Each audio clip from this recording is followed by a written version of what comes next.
Hey guys, wInevitable back. Another guide here for Heroes of the Storm. It's right, the new MOBA game from Blizzard. It is currently in closed alpha. BlizzCon's coming up next weekend. There's more invites coming out. Who knows how long it'll be till beta hits us, and then the game launches, supposed to launch next year, 2015. So a lot of exciting gameplay already. There's already pro teams behind it. It's a lot of fun. If you guys aren't in the action yet, definitely check it out. The Reddit community is great. You can find out about all the teams, tournaments there. Lots and lots of content to consume, so go check it out. Heroes of the Storm. It's pretty awesome. There's a link in the description below too for anyone looking to get into the alpha. They do have a Bring Your Friends to the Ball little promotional campaign that they're running, and the idea is if you have someone on your friends list who is in the alpha like me per se, and you're on their friends list, they're going to select a bunch of random people who are currently in the alpha. Everyone on their friends list will get an invite.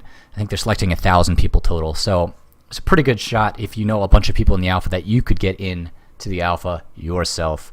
That's coming up, so I'm guessing open beta is not just around the corner with BlizzCon, because they are doing that, but they'll probably be bringing out a bunch of content. New maps, new heroes, who knows what exciting stuff is in store for us this coming week. So definitely stay tuned. I will bring a video detailing all of that when that does arrive. And of course, in the meantime, let's get back to the guide here. We do have Arthas. He's a melee warrior from WarCraft 3. That's right, the Lich King. He's back in action, and he is a badass. This guy is a lot of fun.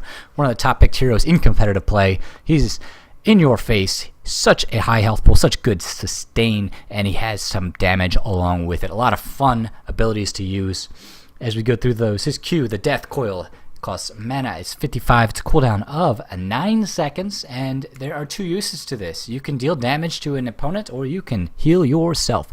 So most of the time for that sustain, I am using this on myself, adding that extra health in. But if you have somebody that you just need to focus down and dish out a little bit more pain, shoot that onto them. That's right, it deals 80 damage at level 1, or it heals for 92. So the healing's a little bit larger there, and you get 22 extra heals per level versus 14 damage. So, that's really going to stack up by level 20. You're going to have a ton of healing. It's not same as, say, an Uther Holy Light on yourself there, but it does quite a bit of healing. X adds to his sustain. He has quite a large health pool of 1,040 at level 1, one of the highest in the game, and 220 per level. So he's quite a tank there. I mean, I'm just going to compare him. Let me see. Diablo, for comparison, has 1,060 at level 1 with 260 per level. So he is going to be, Diablo will be at 6,000 at level 20, but Arthas is at just over 5,000, 5,220. And so Diablo has also a little bit more health regen. So Diablo is definitely the tankier of the two. But Diablo does not have the same abilities that Arthas has, which leads to even more sustain in his play. His W is a Howling Blast. It's a skill shot. This is a crowd control magnet right here. 75 mana, cooldown of 20. It roots and damages enemies in an area. Very useful for catching a hero. You can catch him out of position on a gank. You'll see Arthas in a lot of teams play with him in a roaming style. He can lane, but he can also roam and catch heroes out of position. You go in, say, with a second hero like a Nova. You'd also used to see a lot of, like, a Kerrigan. Arthas Kerrigan was popular for a while. Arthas Nova's been popular lately with the Nova buffs. And they will roam. He'll launch the Howling Blast on you, and then you'll have 3 heroes in your face. 3 to 4 heroes, depending on how many were in the lane to begin with. It's a 1.5 second route with 30 damage at level 1, plus 6 damage per level. So it's not an insane amount of damage, but you can also use this on minions if you need to clear up a wave a little bit. And there are upgrades, there are talents to take for that, but it's definitely a lot of fun. The Frozen Tempest is his E. This is an area of effect. It has a cooldown of 1 second, so you can basically toggle it on and off, and it drains mana every second that you're using it. But it's a 6 second slow per second, up to 30%. It stacks up to a 30% slow the longer somebody is in it. It's really great for clearing minion waves, for capturing merc camps, and for slowing enemy heroes, particularly in team fights. If you're getting into the middle of their team using your E, it's gonna slow everyone down. It stacks up to 30%, 6 a second. So 5 seconds in, they're gonna be slowed 30%. It also deals damage. It's 20 damage, I believe, a second with 3 per level. So it's not a ton, and it does take 10 mana a second. so it will drain your health. I mean, your mana is 500 just like every other hero at level 1, and up to 690 at level 20. So you figure 10 a second, that's 69 seconds. It's over a minute that you can have this on if you didn't use any other abilities. D is his trait, the Frostborn Hungers. You activate, this empowers your next attack, and it restores mana, and it strikes immediately. It's 100 damage at level 1 with 30 mana being restored. Really, really important to use this as much as possible. It doesn't cost anything. It is on a cooldown of 12 seconds. So you just keep activating that D, you get an immediate attack, you restore a little bit of mana to yourself for, say, that Frozen Tempest or the next Howling Blast or Death Coil. It really awesome. All of these going really well together. His 2 heroic abilities, he has Summon Sindragosa, which shoots in a line. It's kind of like a skill shot, 100 mana, 90 cooldown on that, and it slows and damages enemies, freezes minions and structures. And there's a level 20 upgrade where you actually freeze heroes as well. Does quite a bit of slowing. Really effective CC if you need to lock somebody down. You could also use this, say, against a push, a split lane push strategy like a Azmodan, Abathur, Sagara Gazlo kind of thing. It could be useful where you don't need Army of the Dead. Army of the Dead, of course, the other heroic, 100 mana, 90 second cooldown as well. You summon an army of ghouls that follow you around and attack, kind of like Azmodan has a little bit with his when he rains the minions down on you. But with this instead, you can sacrifice one of these ghouls every 2 seconds to restore health. They restore 150 health plus 30 per level. So it's 150 at, I believe, level 10. And when you get this, it lasts for 15 seconds. And as I said, you get, those ghouls, you can absorb one basically every 2 seconds. And it makes Arthas incredibly hard to kill. We'll use that in game and show it off. The skins, going through these, the basic, you've got the different shades. I don't know if that's really, it's a dark blue, but it is blue. And then you've got the master skin here. Pretty sick looking. Couple different shades. Frostworm Arthas is a very nice looking skin. You see this one a lot with different shades. That green is, oh man, makes me sick in a good way. And then of course the Crown Prince Arthas, when he's still, still a human, this skin, before he'd converted to the other side. And then of course the talents, going through these. The build is pretty straightforward. There's a couple little room for deviation here if you want. And there's also one thing I did not cover. He has 47 damage at level 1. That's pretty high. That's like assassin level damage, 6 per level. It does not scale as well, so it's 161 at level 20. For example, Ethereal would have a little bit less DPS in the beginning. I believe he's at 37, but then it scales up. He's getting more per level. And of course, assassins will scale up. You'll have them up to like 300 damage on a simple basic attack. And so, he has a good bit of damage too, especially earlier in the game. It does a ton for a warrior. He is a melee warrior, of course.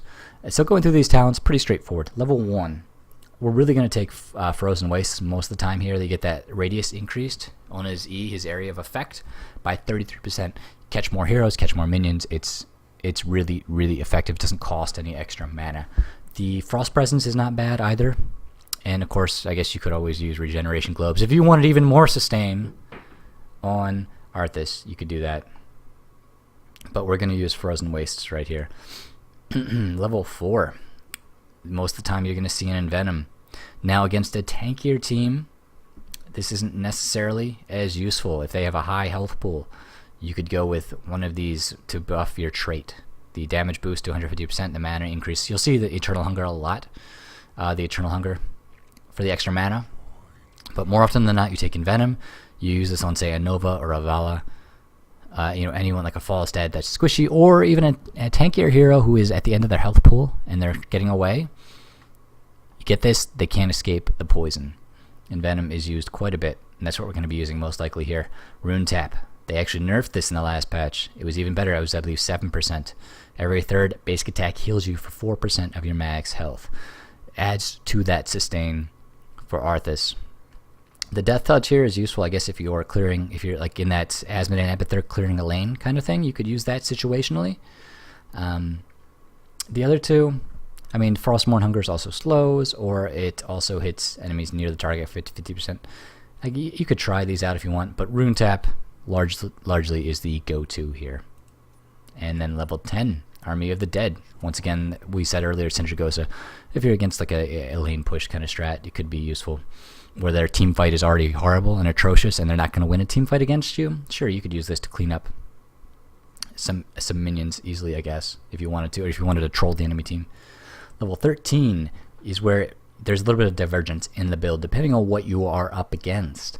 More often than not, you'll see a Relentless. If there's CC on the enemy team, it halves the duration of silences, stuns, slows, roots, and polymorphs. Makes it very easy to get out of a sticky situation as Arthas. Extremely useful on a lot of different heroes. If, say, they're CC light, but they have a lot of spell damage, a lot of ability damage, say like a Nova, if you have a couple spell shields on your team, you're reducing that ability damage by 50% for 2 seconds.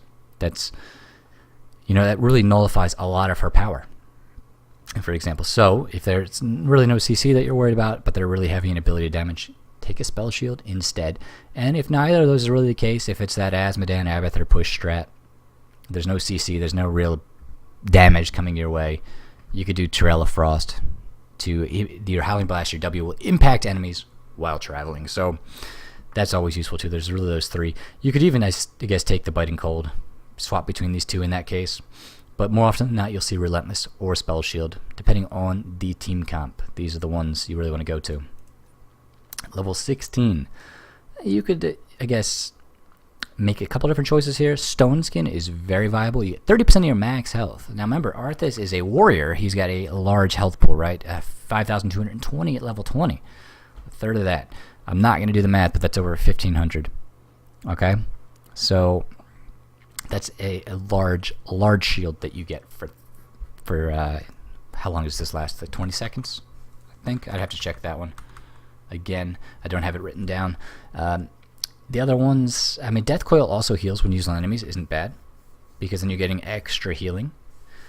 In that you can always damage the enemies and heal yourself, or you can heal yourself for 50% more. It's not terrible. But Stoneskin is giving you 30% of your max health. The thing is, your cooldown on the Death Coil is going to be shorter. So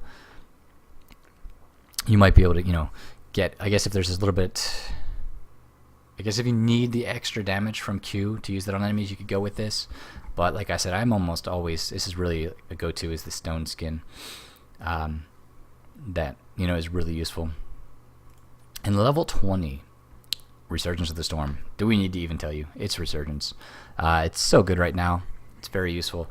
I suppose if it was nerfed, you could take Legion of Northrend. 3 additional goals are created. They last 50% longer. If Resurgence gets nerfed, when it gets nerfed, you could do that. You could do Fury of the Storm, too, for that matter. Hopefully, if there is a nerf that comes through for this, they will make, I don't know. I mean, this is alright, but it's not terribly effective. 3 additional goals, though, is 3, that's 3 more health pools to draw from for that extra health boost, at level 20. I wouldn't count this out. But yeah, Resurgence is what we're going to take. So, you got Frozen Wastes, Envenom, Rune Tap, Army of the Dead, Spell Shield or Relentless, Stoneskin, and Resurgence of the Storm. So, we're going to go ahead, jump in. Let's go back to the play mode. We're going to go ahead and you can see I've got him leveled up a little bit. Not quite. Actually, I do have all 3 skins. I don't actually own any of these, but we're going to go ahead and jump in like this. Get into game and show him off. He's a tank. He's the core. He's core of your team. A great engager. Really good at picking battles. So give him a shot, and we'll bring part 2 to you guys in just a minute.